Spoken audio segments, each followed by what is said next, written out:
Welcome to this moment of calm where we listen, we relax, and we drift away.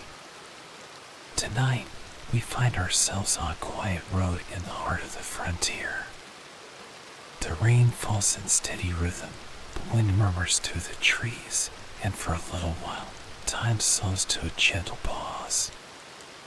Close your eyes and picture it, standing by the roadside, the scent of rain in the air, the distant rumble of thunder on the horizon. The world feels vast yet peaceful as each raindrop dances upon the earth, weaving a soothing melody. So take a deep breath, settle in, and let the sound of the rain carry you into a state of pure tranquility. Now, let's begin.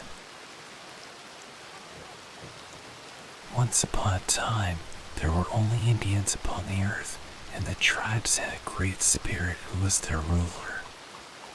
He had a little daughter, the Wind Child. It was thought that the Great Spirit and his daughter lived in the largest wigwam of the world. It was a mountain that stood, tall and pointed, on the edge of the sea. The winds raged about the sea coast, and no one seemed to have any power over them except the Wind Child. They would sometimes obey her if she came out of her father's wigwam, the mountain, and begged them to be still. No wonder the winds obeyed the Wind Child. Her eyes were as bright as the stars when the west wind blew the clouds away from the sky at night. She was as fleet and strong as the north wind. She could sing as sweetly as did the south wind. And her hair was as long and soft as the mists that the east wind carried. The Wind Child had only one fault. She was very curious about matters which did not concern her. One day, when the winter was almost over, there was a gale at sea. The surf rolled up and beat against the Great Spirit's mountain. The wind was so strong that the mountain shook. It seemed as if it would topple over. The Great Spirit spoke to his daughter. Go out to the lodge of the cave at the base of the mountain, he said, and reach out your arm and ask the wind to cease. But do not go beyond the cave, for the storm rages and it is not safe for you to go any farther. So the Wind Child did as her father had asked her. She stood at the edge of the cave. She stretched out her arm and the wind quieted. Then the Wind Child forgot to obey her father. The sun came out and she saw many bright shells lying on the sand. The waves had washed them up during the storm.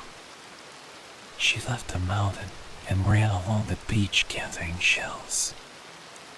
As soon as the Wind Child had picked up one shell, she dropped it to go on farther in search of one that was larger. On and on she went, always looking for a shell that was brighter. She suddenly found that she had gone a long way from home. She could not see the wigwam.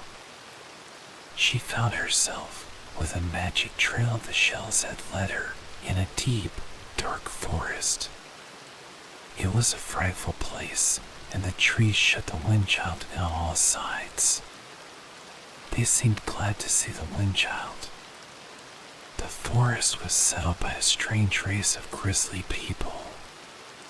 They were dark, rough in their ways, and wore shaggy fur clothing. Their wigwams were made of the trunks of trees.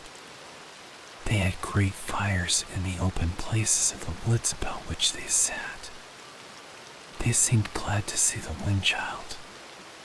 The mothers crowded around her, and the children brought her nuts. They gave her a fur cloak and one of the best wigwams in which to live. When the Wind Child begged to go home to her father, these grisly people of the forest gave her sweets to eat. They let her taste of the thick, sweet maple syrup that they cooked in their kettles. They gave her wild honey that the bees had left the season before in the hollow trees.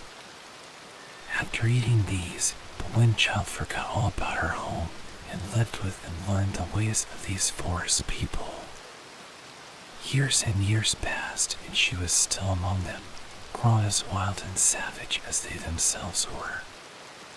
The Great Spirit looked for his daughter season after season all over the earth, and still he could not find her. His mountain was deserted.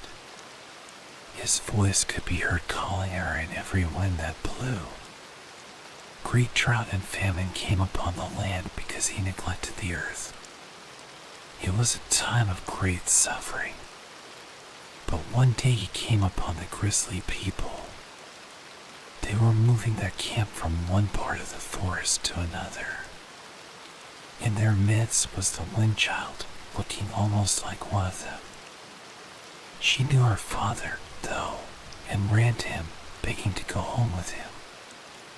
He took her in his arms, but he turned in anger toward her captors.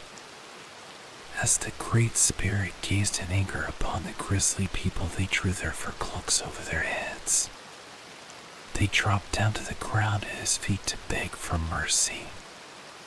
The Great Spirit left the forest.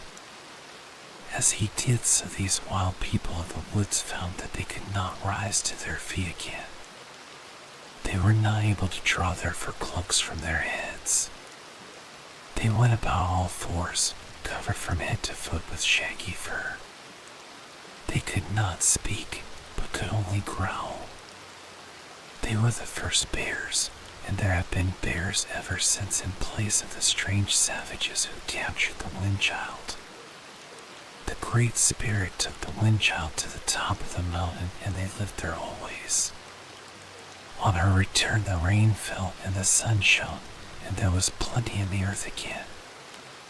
But the bear tribe prowled the earth, hunted by the Indians, because of the wind child's curiosity.